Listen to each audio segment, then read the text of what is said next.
and we're talking with Vitaly Dudin, who is in Western Ukraine. How are things there in where you're located, Vitaly? The situation is stable. It's, I think, several hundred kilometers from the front line. People are making different preparations with humanitarian help, and of course, because of the military state in the Ukraine, all territory is covered by the block posts. So if you move in on the road, your car can be stopped, and the people from territorial defense will check your documents. Mm-hmm. And we should admit that there are no safe place in Ukraine, because Russians are using missiles which have a big distance. They attacked Lviv region, Frankivsk region, Volyn region. It is the western part of Ukraine. Those regions are close to Poland. So if even here people can't sleep at night because the air raid sirens, and of course their hearts are full of anxiety. But people are ready to help, trying to live their lives as before. They're working here, they going to shops, etc. So western part of Ukraine, it's rather stable region, and it is some kind of and aid. Vitaly, you in a previous Zoom meeting, you had commented on the issue of labor rights in Ukraine. Do you come from a labor background?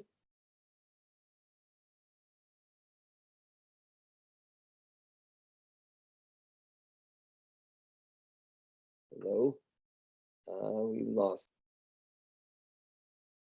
Okay, I guess we lost you temporarily there. Are you back, Vitaly?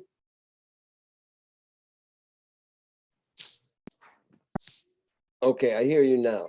Yeah, did you hear my last question?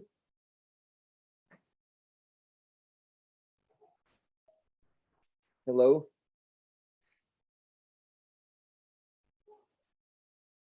Hi, Vitaly, can you hear me?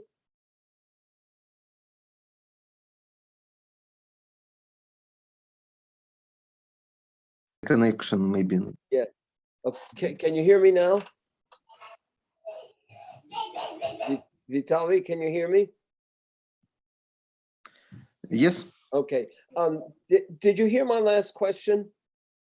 No, repeat, please. I said that you had previously in another Zoom meeting commented on labor rights in Ukraine. And I'm wondering, do you come from a labor background?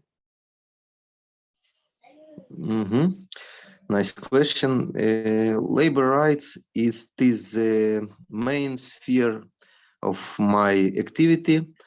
I'm doing researches in the sphere of labor rights. Also, I help people to protect their rights on the workplace. I'm not working as trade union lawyer, but I help every trade union activist who are in need. And I can say that a lot of people lose their workplaces. I think that million people or few millions even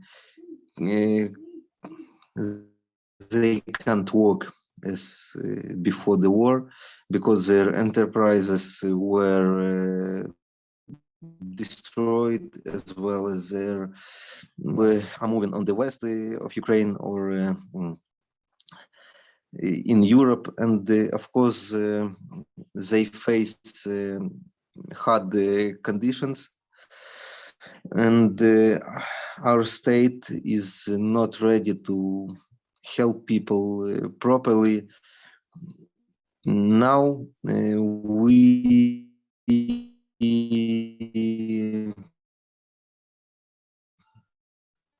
have a fear that our parliamentizing of relations in the time of state of war, and it can bring the serious limitation of labor rights. For example, the right for the salary, for the vacation, for the limitation of work week would not be guaranteed. And I think it is the consequence of neoliberal domination in our parliament, because we have no leftist Say that again. You broke up. parties We have no what? and no government. We have no leftist parties in parliament. We have no representatives of trade unions. Of course, we have some politicians which are claiming themselves as defenders of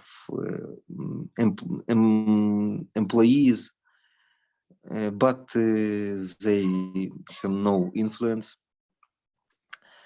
And if government asks for some compromises in the time of war, we have a fear that those compromise would harm the workers because they have no voice. The compromise in today's situation, it's like rich people are making decisions and the poor people should agree. I don't think that it is equality, compromise, and stable relations. So we think that our government makes a lot of to defend people from the Russian aggressions, and they organizing army, they organizing territorial defense, they avoid any escalation, they help people to evacuate from the danger zone. They're asking foreign countries for the military support, including planes, anti-aircraft guns. Of course, it's good, but when we talk about social and economic decisions, I think that some decisions are bad. Some of them already implemented, but some of them should pass the parliament. We will see, but we will try to inform citizens and inform government about possible threats from radical limitation of workers' rights in the state of war. People should be protected. We should seek money and resources in the pockets of the richest people, but not the poorest. So you mentioned that there's no left party or working class party in parliament. Are any such parties at least in the process of development, or were they before the invasion? And if so, what's happening with them now that there's a war going on? Mhm. I want to say that I am working on it. I am the head of political organization, social movement, which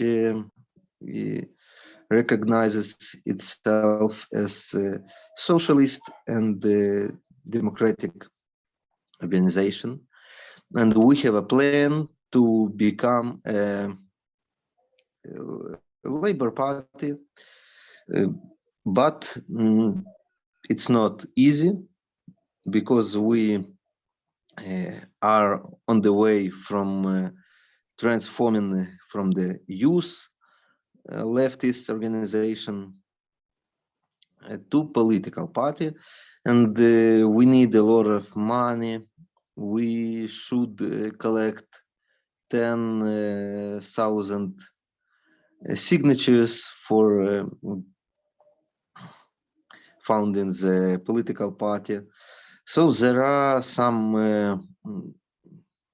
legal demands which it is hard to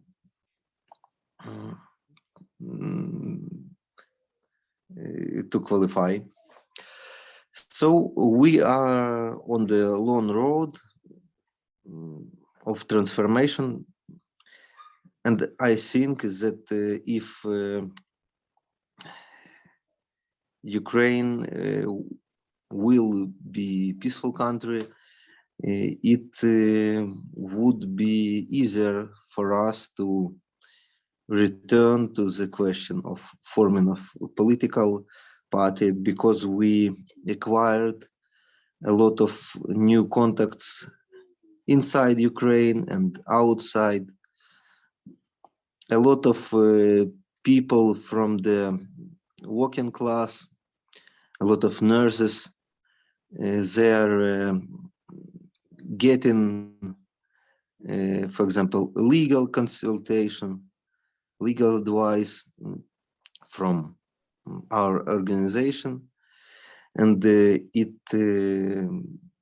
gives us opportunity to make our influence bigger. But of course, it's very complicated questions. We think that we will succeed, but today we have the question how to survive those hard conditions. For example, one of our activists blocked Mariupol only yesterday.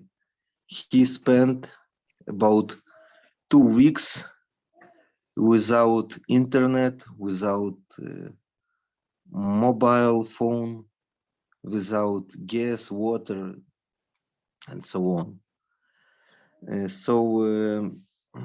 It is a big problem for people who did not left eastern part of Ukraine, for example, Kharkiv, Mariupol, Zaporizhia, and other cities. We are trying to help people to move from the danger zones to the western part of Ukraine, and thanks to the support, including financial aid from comrades from the whole world, we succeed in this field. So, although although we experience the immediate danger, we are thinking about our political future. How do you Because Ukraine has no other choice, wants to become a prosperous, fair country, except confiscation of wealth of our oligarchs. We have no other resources. Of course, we can borrow more money from the IMF, but of course, it's not the way to the sustainable development. right? There's been some call for the IMF to forgive all the debt of Ukraine.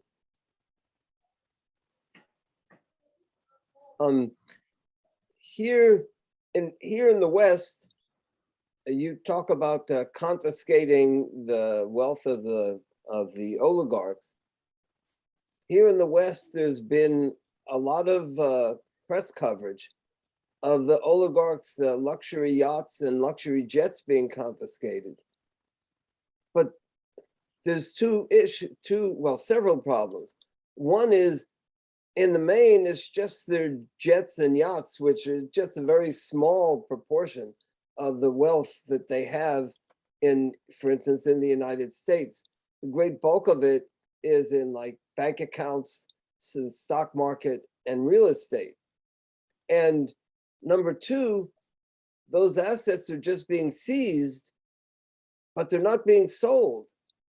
So ultimately, they may actually either, number one, return to the oligarchs themselves, or in the past, what's happened with similar seizures is the money has been turned over to the government of the country from which they come, which in this case would be to the Putin government.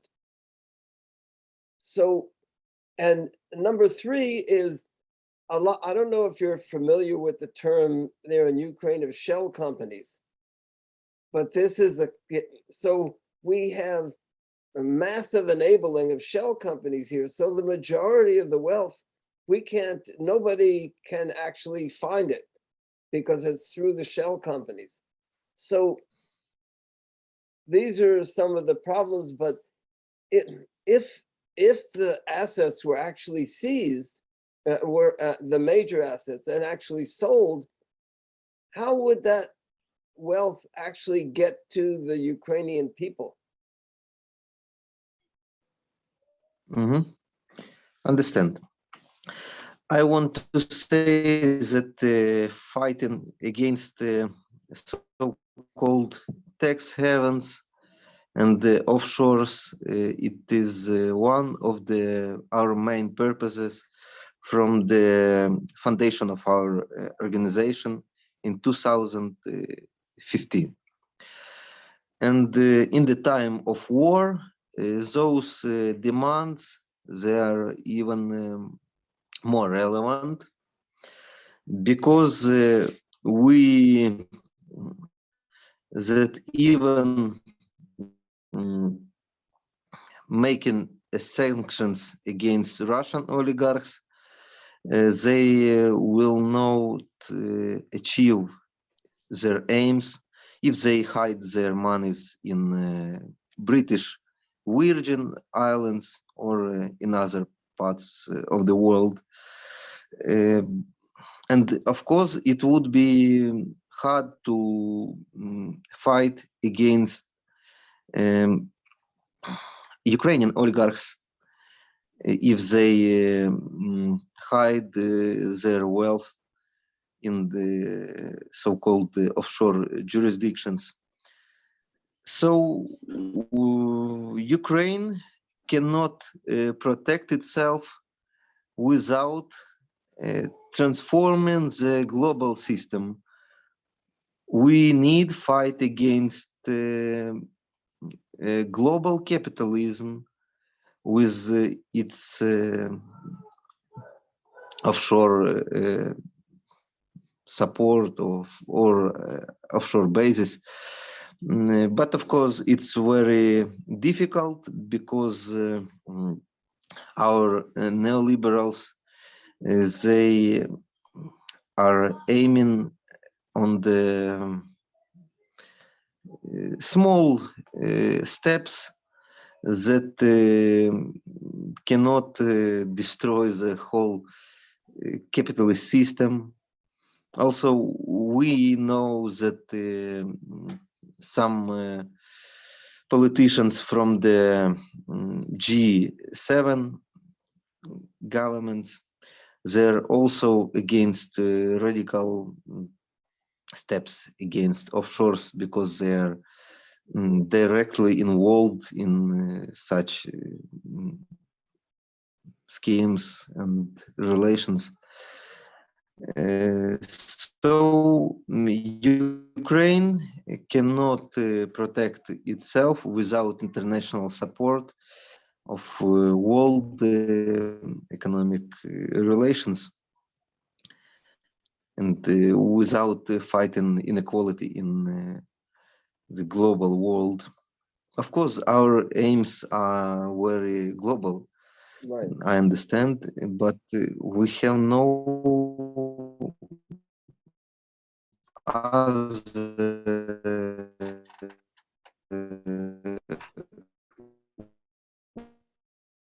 way. It cannot satisfy all people's needs. Our salaries. We're kind of losing. We lost them again. Okay.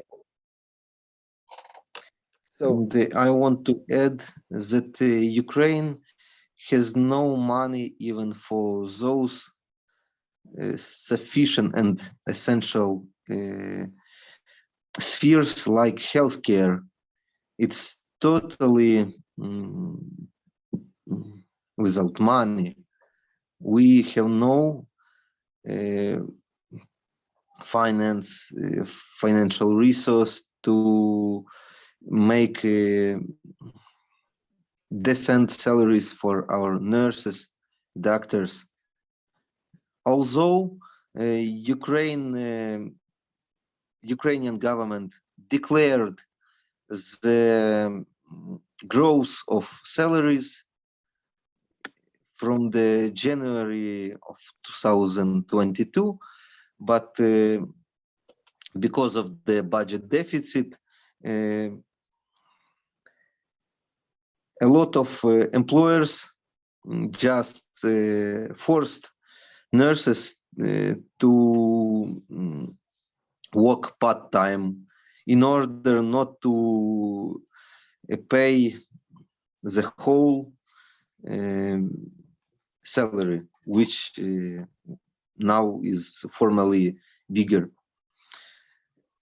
So if we want to live in the social oriented and prosperous and stable Ukraine, we should fight against oligarchs, not only Russians, but also against our native Ukrainian oligarchs.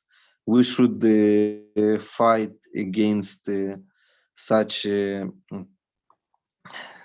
criminal things like offshoreization, and we should demand the cancellation of Ukrainian external debt because we recognize it as totally unfair. you know, you mentioned the offshoring of wealth, but what a lot of people are unaware of is that the United States is the single largest recipient of of this offshoring of wealth through the shell companies and money laundering and so on. And incidentally, Trump himself was a very large beneficiary of this, because most of his wealth in recent years comes from money, well, in recent decades, comes from money laundering of the Russian oligarchs. And I'm quite sure that there would be some Ukrainian oligarchs that were involved in that also.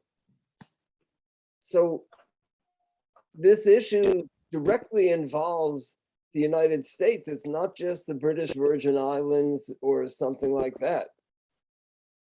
So what would you think of calling for the seizure of the assets, not only of the Russian oligarchs, but also the Ukrainian oligarchs, with that money going to the Ukrainian workers?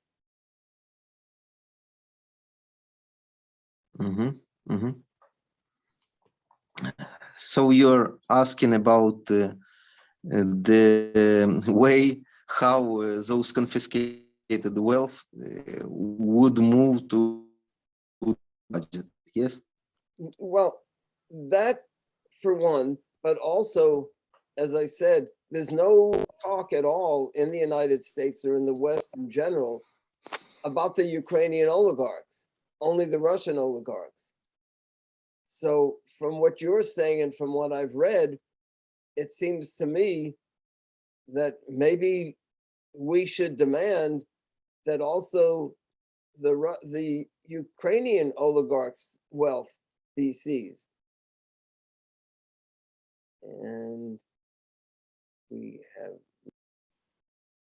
so what I was saying was that there's been a lot of talk in the West about the seizure of the wealth of the Russian oligarchs, which that isn't really happening aside from just a few jets and yachts.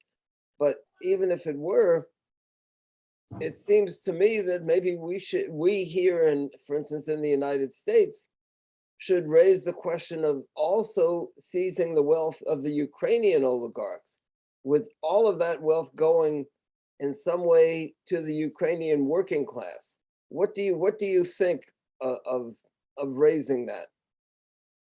And if you agree, then what would be the means? What would we call for as far as how that money goes to the working class of Ukraine, rather than just going back into the pockets of the oligarchs?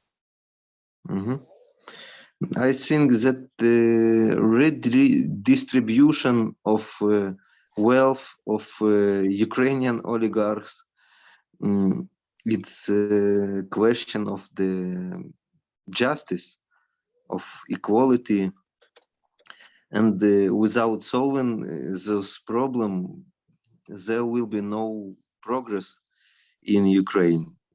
The legal measures could be different, but Ukraine should be very principled and straight in its demands. We should raise question of turning back of the wealth to Ukrainian people. Our oligarchs, they're parasites in the social meaning. They're exploited our workforce for the smallest salaries in Europe.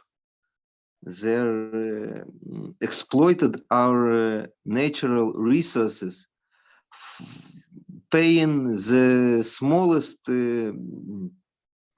payments in the state budget. So now we should turn this situation in other direction. We should stand for the radical social transformation to build the prosperity of Ukraine on the basis of using of confiscated oligarchs' money. But we have seen no straight demands from our government now. Mhm. Of course, we critically support our government in the question of defending of our people against Russian aggressions. But their views are neoliberal. We should admit this. Of course, in some questions, they have no stable and consequent position, and they can change their mind, to change their opinion but I think that they are very reluctant to start a battle, a fight against oligarchic system in Ukraine. And I want to add that in 2021, Ukrainian parliament had adopted so-called law on de-oligarchization, so-called law against oligarchs, but it had no real impact. So our government and our parliament and our president Zelensky understands that oligarchization, the spreading of control of big business over all spheres of our life, it is a question of national security. But they did not do nothing to prevent our oligarchs from enrichment and so on and so on. So we have good declarations, but we have no consequent actions, consequent steps. So would you agree then that if the wealth is actually seized, that for right now, while the invasion is going on, that those assets should be used for military purposes to help Ukraine fight against the invasion? But then once the invasion is defeated, then it would seem to me that the working class in Ukraine would have to set up its own channels for that wealth to go to them, to make sure it does not go, to make sure that it's actually used to benefit the working class and not go back into the pockets of the oligarchs themselves. What do you think of that?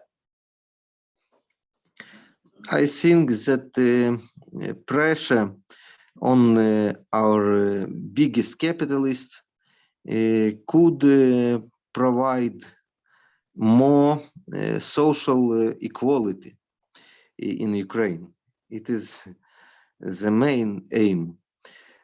Also, I think that those money could be spent as well on the military purposes and on humanitarian aims.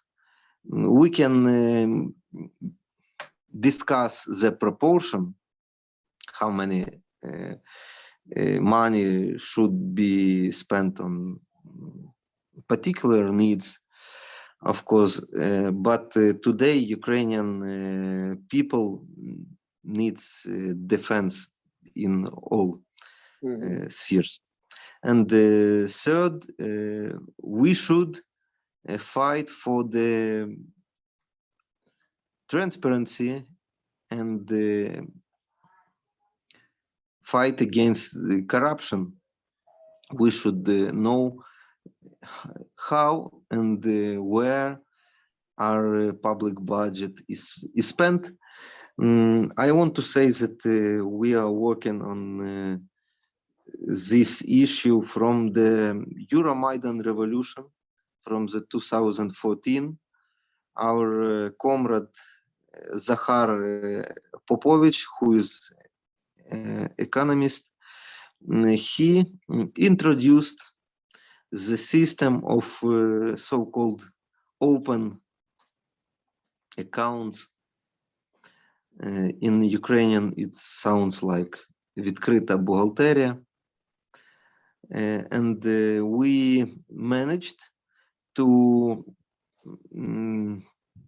make our Ministry of Education reports on where do they spend public money. And Ministry of Education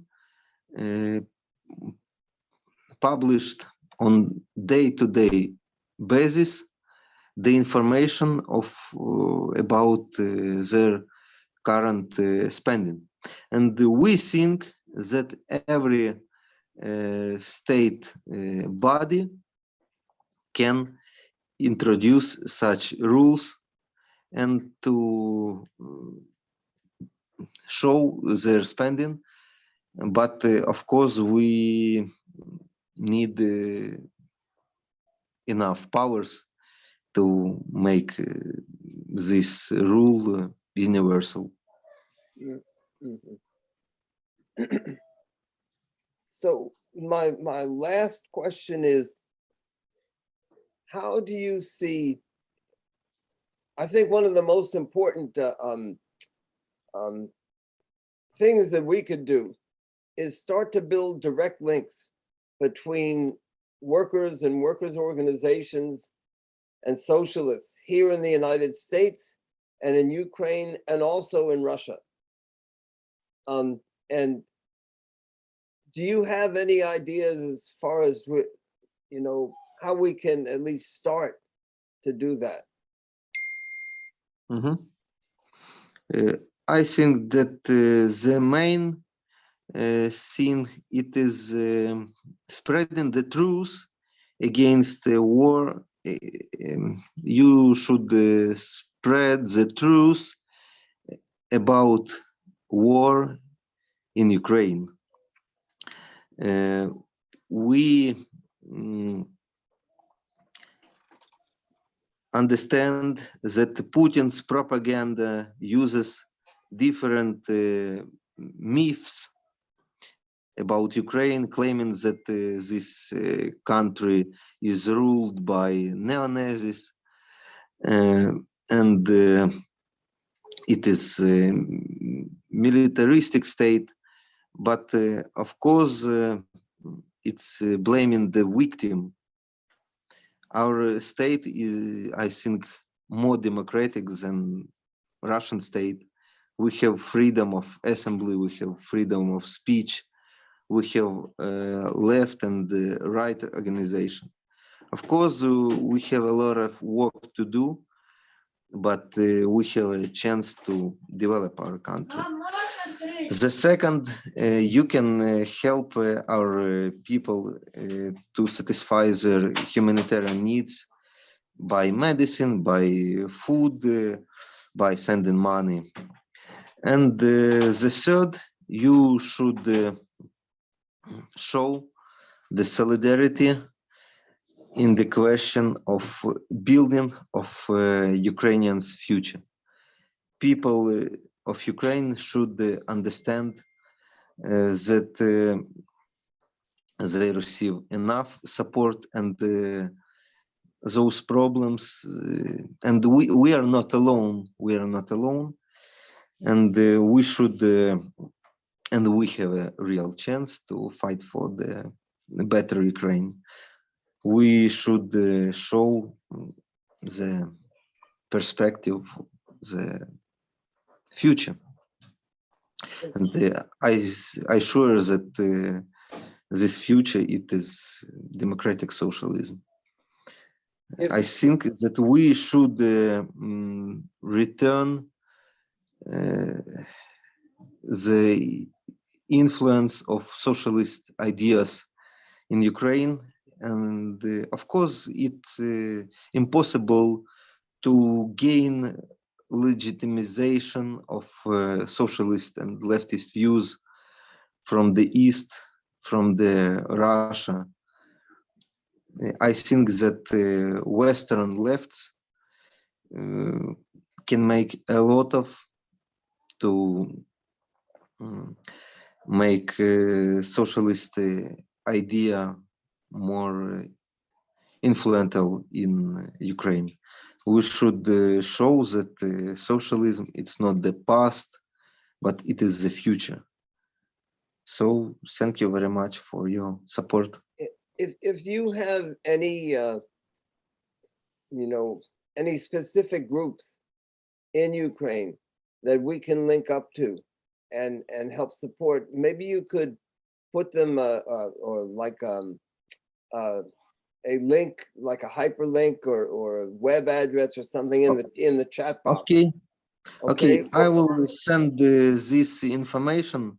Yeah, or you could send it to me by email. You have my Yes. email address.